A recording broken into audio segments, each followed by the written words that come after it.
Assalamualaikum warahmatullahi wabarakatuh.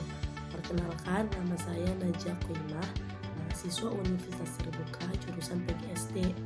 Video ini saya buat untuk memenuhi tugas satu mata kuliah keterampilan berbahasa Indonesia SD. Hari ini saya akan membahas modul 1 sampai modul 3. Simak dan dengarkan ya.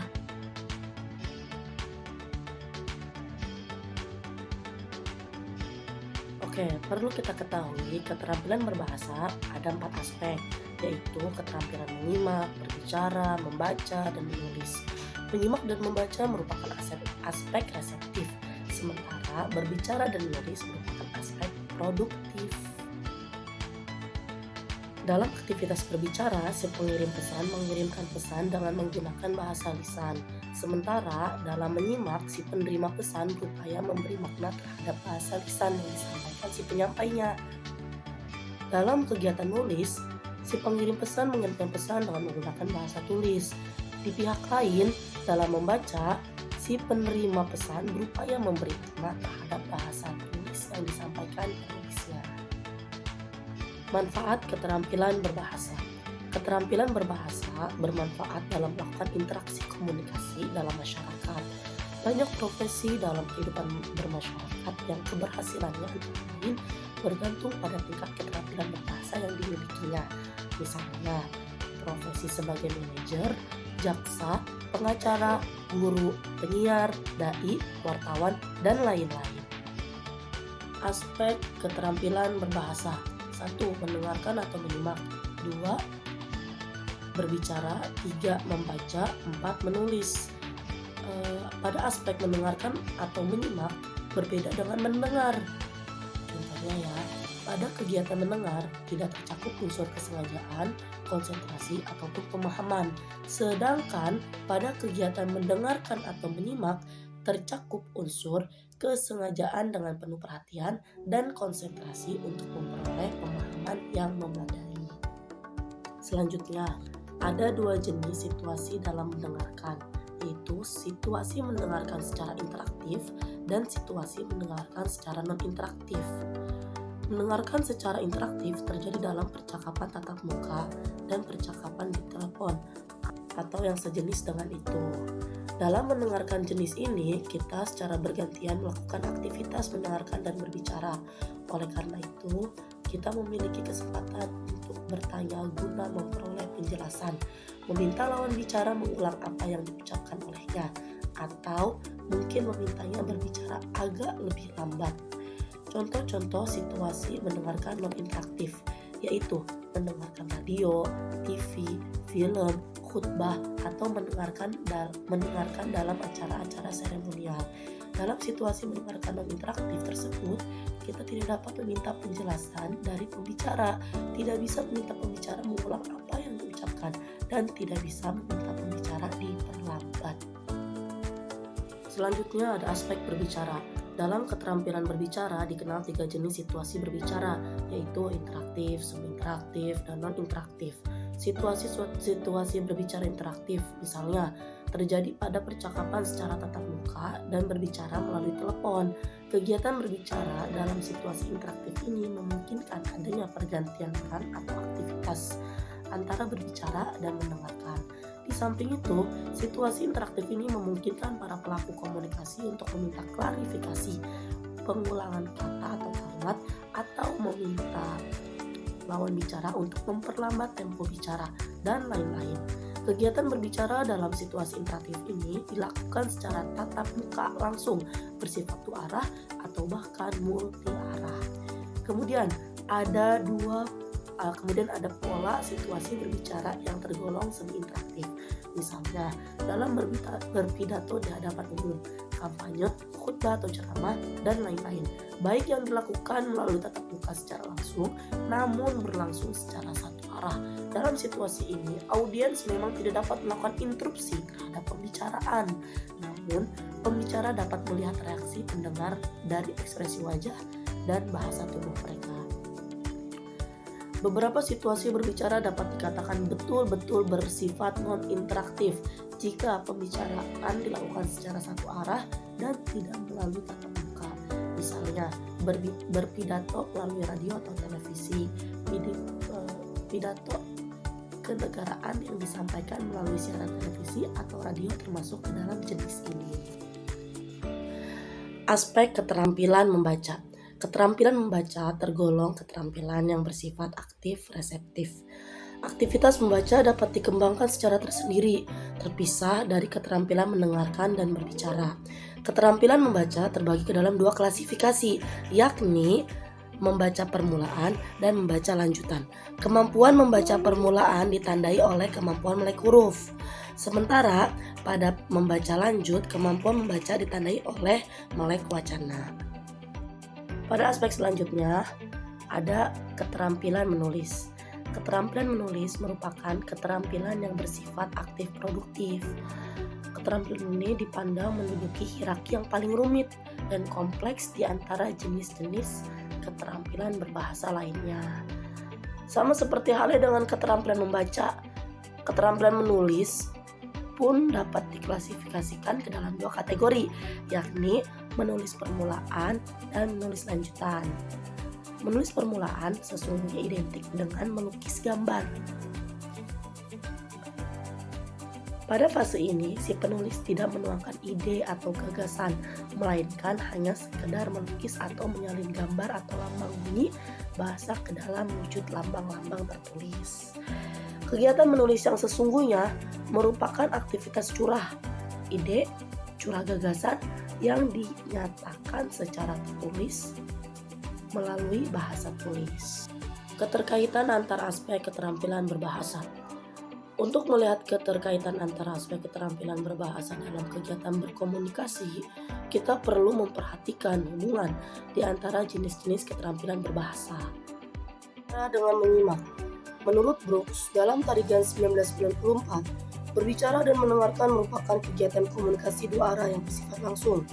Apabila kita amati peristiwa-peristiwa komunikasi yang terjadi dalam masyarakat, pernyataan Brooks itu benar untuk peristiwa komunikasi dalam situasi interaktif. Seperti diagram yang sudah saya gambarkan tentang interaktif tersebut. Kegiatan komunikasi terjadi antar teman, antar pembeli dan penjual, atau dalam suatu diskusi kelompok. Dalam hal ini, A berbicara dan B mendengarkan. Setelah itu, giliran B berbicara dan A mendengarkan.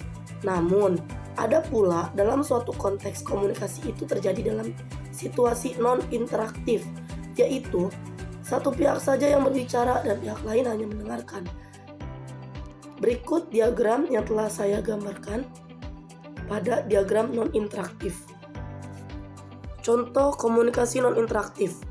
Misalnya, dalam kegiatan khutbah di masjid, pidato dalam suatu acara perayaan hari-hari besar, berkampanye, atau berbicara dalam suatu acara siaran berita televisi. Di sini, hanya satu pihak yang berbicara, pihak lain hanya mendengarkan. Hubungan menyimak dengan membaca. Seperti yang telah dijelaskan sebelumnya, mendengarkan dan membaca sama-sama merupakan keterampilan berbahasa yang bersifat reseptif. Mendengarkan berkaitan dengan penggunaan bahasa ragam lisan, sedangkan membaca merupakan aktivitas berbahasa ragam tulis. Ini sejalan dengan penjelasan yang dikemukakan oleh Tarigan 1994 dalam diagram 1.7. Bukan hanya menggambarkan hubungan antara mendengarkan dan membaca, melainkan juga memperlihatkan kaitan antara menyimak dan berbicara, serta membaca dan menulis. Sehubungan dengan kaitan antara mendengarkan dan membaca ini, Subyakto Nababan 1993 menjelaskannya dalam diagram 1.8. Melalui diagram ini, tampak jelas bahwa baik mendengarkan maupun membaca merupakan kegiatan berbahasa yang bersifat reseptif. Perbedaannya hanya pada objek yang menjadi fokus perhatian awal yang menjadi stimulus. Pada mendengarkan, fokus perhatian berupa suara, sedangkan pada membaca adalah lambang tulisan. Kemudian, baik penyimak maupun pembaca melakukan aktivitas pengidentifikasian terhadap unsur-unsur bahasa yang berupa suara maupun berupa tulisan. Yang selanjutnya diikuti dengan proses decoding guna memperoleh pesan yang berupa konsep, ide, atau informasi sebagaimana yang dimaksudkan oleh si penyampainya. Hubungan membaca dengan menulis. Menulis merupakan kegiatan berbahasa yang bersifat produktif, sedangkan membaca merupakan kegiatan bahasa yang bersifat reseptif. Seseorang menulis guna menyampaikan gagasan, perasaan, atau informasi dalam bentuk tulisan. Sebaliknya, seseorang membaca guna memahami gagasan, perasaan, atau informasi yang disajikan dalam tulisan tersebut. Dalam menuangkan gagasan melalui kegiatan menulis, paling tidak terdapat 3 tahapan yang dilakukan penulis, yaitu perencanaan, penulisan, dan revisi. Ketika si penulis menyusun perencanaan mengenai apa yang hendak ditulisnya, seringkali dibutuhkan banyak informasi untuk bahan tulisannya itu. Salah satu cara menghimpun informasi itu dilakukan melalui aktivitas membaca. Begitupun sebaliknya, dalam kegiatan membaca, terutama dalam membaca pemahaman atau membaca untuk kepentingan studi, seringkali kita harus menulis catatan-catatan bagan, rangkuman, dan komentar mengenai isi bacaan guna menunjang pemahaman kita terhadap isi bacaan. Maka dari itu, tampak jelas bahwa antara aktivitas membaca dan menulis begitu erat kaitannya dalam kegiatan berbahasa. Hubungan menulis dengan berbicara. Subiakto Nababan 1993 dan Tarigan 1994 menjelaskan bahwa baik berbicara maupun menulis merupakan kegiatan berbahasa yang bersifat produktif. Berbicara merupakan kegiatan berbahasa ragam lisan, sedangkan menulis merupakan kegiatan berbahasa ragam tulis. Kemudian, kegiatan menulis pada umumnya merupakan kegiatan berbahasa tak langsung, sedangkan berbicara pada umumnya bersifat langsung. Ini berarti ada juga kegiatan menulis yang bersifat langsung, misalnya komunikasi tulis dengan menggunakan telepon seluler atau SMS dan dengan menggunakan internet atau chatting. Sebaliknya, ada pula kegiatan berbicara secara tidak langsung, misalnya melalui pengiriman pesan suara melalui telepon seluler. Subiakto Nababan 1993 berupaya menjelaskan kaitan antara menulis dan berbicara dengan menggunakan gambar diagram berikut. Keterampilan menyimak. Keterampilan menyimak terbagi menjadi 2 klasifikasi, yaitu keterampilan menyimak permulaan dan keterampilan menyimak lanjutan. Keterampilan menyimak permulaan. Menyimak adalah suatu proses kegiatan menyimak lambang-lambang lisan dengan penuh perhatian, pemahaman, apresiasi, serta interpretasi untuk memperoleh informasi, menangkap isi atau pesan, serta memahami makna komunikasi yang telah disampaikan oleh pembicara melalui ucapan atau bahasa lisan. Menyimak secara efektif merupakan aktivitas yang aktif dari pikiran seseorang, bukan hanya aktivitas yang pasif, yakni mendengarkan suara. Di samping itu, menyimak yang efektif tidak hanya menggunakan indera pendengaran saja, tetapi juga pikiran. Seperti yang kemukakan Bloom, yang berhubungan dengan aspek kognitif di dalam menyimak dapat berupa kemampuan menyimak tingkat ingatan, pemahaman, penerapan, analisis, sintesis, dan evaluasi. Nurgiantoro 1995. Tujuan menyimak. Tarigan 2008 mengemukakan ada 8 tujuan menyimak, yaitu menyimak untuk belajar, menyimak untuk menikmati keindahan audial, menyimak untuk mengevaluasi, menyimak untuk mengapresiasi, menyimak untuk mengomunikasi ide-ide, gagasan atau perasaan kepada orang lain dengan lancar dan tepat, menyimak dengan maksud untuk dapat membedakan bunyi-bunyi yang tepat, menyimak untuk memecahkan masalah secara kreatif dan analisis, menyimak secara persuasif. Yang Sedangkan menurut Jago Tarigan atau Ade Hilma 2006, tujuan menyimak terdiri atas 6 tujuan, yaitu mendapatkan fakta, menganalisis fakta, mengevaluasi fakta, mendapatkan inspirasi, menghibur diri, meningkatkan kemampuan berbicara. Fungsi menyimak. Beberapa fungsi menyimak atau catur guna simak. HG Tarigan 2008. 1. Agar dapat memberikan responsi yang tepat. 2. Memperoleh informasi yang berkaitan dengan profesi. 3. Mengumpulkan data agar dapat membuat keputusan yang masuk akal. 4. Membuat hubungan antar pribadi lebih efektif.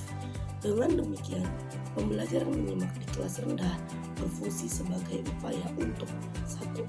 Menirukan lafal atau bunyi bahasa Indonesia yang baik dan benar. 2. Mengemukakan tema dan nilai dalam dongeng. Misalnya, siswa menyebutkan para tokoh dan perwatakannya. 3. Menceritakan kembali pesan yang telah disampaikan. 4. Menyusun petunjuk-petunjuk atau nasihat berdasarkan dongeng yang telah disimak. Jenis-jenis menyimak. Secara garis besar, menyimak dibagi menjadi 2 jenis. Tarigan 1986, yaitu menyimak ekstensif dan menyimak intensif. Menyimak ekstensif. Menyimak ekstensif atau extensive listening adalah sejenis kegiatan menyimak mengenai hal-hal yang lebih umum dan lebih bebas terhadap suatu ujaran, tidak perlu dibawa bimbingan langsung dari seorang guru. Sedangkan menyimak intensif adalah kegiatan menyimak yang harus dilakukan dengan sungguh-sungguh dan penuh konsentrasi agar dapat menangkap makna yang dikehendaki. Menyimak intensif diakhiri dengan kegiatan mengungkapkan kembali sesuatu yang dipahami secara lisan maupun tulis. Keterampilan menyimak lanjutan. Menyimak merupakan proses interaktif yang sangat kompleks. Dengan kata lain, menyimak tidaklah sekedar mendengarkan, melainkan terintegrasi dengan berpikir. Proses berpikir dapat mengubah bunyi menjadi bermakna. Pada menyimak lanjutan, para siswa diharapkan mampu mengikuti menyimak dengan berbagai strategi. Hal ini sekaitan dengan proses mendengarkan yang terdiri atas penerima simakan, memberi perhatian, mengikuti pesan, dan memberi tanggapan terhadap informasi. Pengertian keterampilan menyimak lanjutan. Keterampilan menyimak lanjutan dimaknai sebagai kegiatan mendengarkan informasi dan kemampuan memberi tanggapan terhadap informasi tersebut.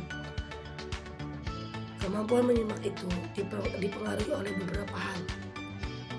Beberapa faktor yang mempengaruhi menyimak menurut HG Tarigan sebagai berikut. 1. Faktor fisik. 2. Faktor psikologis. 3. Faktor pengalaman. 4. Faktor sikap. 5. Faktor motivasi. 6. Faktor jenis kelamin. Tujuan menyimak lanjutan. Kemampuan menyimak lanjutan lebih diarahkan pada mendengarkan komprehensif, kritis, dan mendengarkan apresiatif. Dengan demikian, tujuan menyimak lanjut diantaranya untuk 1. Memahami pesan, 2. Mendengarkan secara kritis, 3. Mendengarkan untuk kesenangan. Fungsi menyimak lanjut. Fungsi menyimak lanjut diantaranya yaitu 1. Menentukan tujuan penutur dan kemudian mengorganisasikan informasi tutur tersebut supaya bisa mengingatnya. 2. Menyaring pesan untuk mendeteksi alat propaganda dan bahasa persuasif. 3. Mendengarkan seorang penutur atau pembaca untuk kesenangan. Selanjutnya, jenis-jenis menyimak lanjutan. Beberapa kegiatan menyimak yang dapat diterapkan pada menyimak lanjut berdasarkan pertimbangan tuntutan KTSP, yaitu menyimak 1. Komprehensif, 2. Kritis, 3. Apresiatif. Menyimak komprehensif. Menyimak komprehensif adalah mendengarkan untuk memahami suatu pesan, dan ini merupakan tipe menyimak yang paling umum di sekolah. Menyimak komprehensif dilakukan peserta didik dengan mendengarkan rekaman berita atau video. Menyimak kritis. Menyimak kritis ialah kegiatan menyimak yang dilakukan dengan sungguh-sungguh untuk memberikan penilaian secara objektif, menentukan keaslian, kebenaran, dan kelebihan, serta kekurangan-kekurangannya. Dalam menyimak kritis, peserta didik dapat mendengarkan cara pengucapan sebuah kata dengan benar dan salah. Contohnya, baca seharusnya membaca, air seharusnya air, dan lain-lain. Menyimak apresiatif. Menyimak apresiatif adalah kegiatan menyimak yang bertujuan untuk mengenal, menilai, dan menghargai suatu karya seni bahasa. Apresiatif dapat dilakukan melalui pendekatan reseptif dan produktif. Pendekatan reseptif dapat dilakukan melalui pendekatan emotif, didaktis, dan pendekatan analitis. Halik 2010. Modul 3. Keterampilan berbicara. Keterampilan berbicara permulaan. Bahasa lisan merupakan dasar dalam pembelajaran bahasa. Karena kemampuan berbahasa lisan merupakan model ekspresi yang sering digunakan dan kemampuan pertama yang biasanya dipelajari anak-anak. Oleh karena itu, berbicara merupakan keterampilan yang harus dipelajari siswa. Berikut ini beberapa definisi berbicara, yaitu ada pengertian, tujuan, dan fungsi. Pengertian keterampilan berbicara permulaan. Tarigan 1991 mengemukakan bahwa keterampilan berbicara adalah kemampuan mengucapkan bunyi-bunyi artikulasi atau kata-kata untuk mengekspresi, mengatakan, serta menyampaikan pikiran, gagasan, dan perasaan.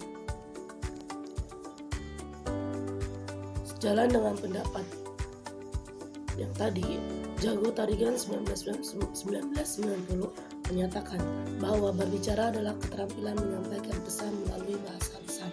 Sedangkan Asjad dan Mukti 1993 mengemukakan pula bahwa kemampuan berbicara adalah kemampuan mengucapkan kalimat-kalimat untuk mengekspresikan, menyatakan, menyampaikan pikiran, gagasan, dan perasaan. Tujuan keterampilan berbicara permulaan. Tujuan utama dari berbicara adalah untuk berkomunikasi.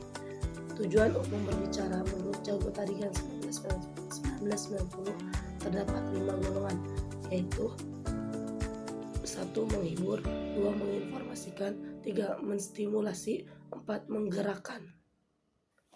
Selanjutnya, fungsi keterampilan berbicara permulaan. Anak-anak SD belum mahir mengemukakan pendapat. Untuk itu, pembelajaran berbicara permulaan bagi mereka sangat penting. Kemampuan berbicara permulaan berfungsi untuk 1. Mengungkapkan pikiran, perasaan, dan informasi. 2. Menggambarkan sesuatu baik benda, tempat, orang, ataupun suasana. 3. Menjelaskan prosedur secara sistematis. 4. Memerankan tokoh, cerita, deklamasi. 5. Menceritakan pengalaman, menanggapi, dan menyarankan. 6. Melakukan komunikasi melalui elektronik. Jenis-jenis berbicara permulaan. 1. Berbicara berdasarkan tujuan. 2. Berbicara berdasarkan situasi. 3. Berbicara berdasarkan cara penyampaiannya. 4. Berbicara berdasarkan peristiwa khusus. Secara garis besar, jenis-jenis berbicara dibagi dalam 2 jenis, yaitu berbicara di muka umum dan berbicara pada konferensi. Adapun kemampuan berbicara permulaan yang sesuai dengan kata SP adalah dialog, menyampaikan pengumuman, dan bercerita. Keterampilan berbicara lanjutan. Pengertian. Banyak pakar memberi batasan tentang berbicara. Di antaranya Tarigan 1991 mengatakan bahwa berbicara adalah kemampuan mengucap bunyi-bunyi, artikulasi atau kata-kata untuk mengekspresikan, menyatakan, serta menyampaikan pikiran, gagasan, dan perasaan. Berbicara bukan hanya sekedar pengucapan bunyi-bunyi atau kata-kata. Berbicara adalah suatu alat untuk mengomunikasikan gagasan-gagasan yang disusun serta dikembangkan sesuai dengan kebutuhan-kebutuhan sang pendengar atau penyimak. Dipandang dari segi bahasa, menyimak dan berbicara dikategorikan sebagai keterampilan berbahasa lisan. Dari segi komunikasi, menyimak dan berbicara diklasifikasikan sebagai komunikasi lisan. Selanjutnya, tujuan keterampilan berbicara lanjutan. 1. Berbicara untuk menghibur. 2. Berbicara untuk menginformasikan. 3. Berbicara untuk menstimulasi. 4. Berbicara untuk meyakinkan. 5. Berbicara untuk menggerakkan. Aspek selanjutnya, fungsi keterampilan berbicara lanjutan. Berbicara lanjutan memiliki fungsi, yaitu 1. Mendeskripsikan secara lisan tempat sesuai denah dan petunjuk penggunaan suatu alat. 2. Mengungkapkan pikiran, perasaan, dan informasi dengan berbalas pantun dan bertelepon. 3. Mengungkapkan pikiran, pendapat, perasaan, fakta secara lisan dengan menanggapi suatu persoalan. Menceritakan hasil pengamatan atau berwawancara. 4. Mengungkapkan pikiran dan perasaan serta lisan dalam diskusi dan bermain drama. 5. Memberikan informasi dan tanggapan secara lisan. 6. Mengungkapkan pikiran, perasaan, dan informasi dengan berpidato, melaporkan isi buku, dan baca puisi. Jenis-jenis berbicara lanjutan. Jenis-jenis berbicara lanjutan berdasarkan kata SP yaitu sebagai berikut. 1. Bermusyawarah. 2. Diskusi. 3. Menyampaikan argumentasi. 4. Pidato. 5. Menyampaikan intisari biografi orang-orang terkenal. Berikut pemaparan modul 1-3 yang telah saya sampaikan. Sekian dan terima kasih. Wassalamualaikum warahmatullahi wabarakatuh.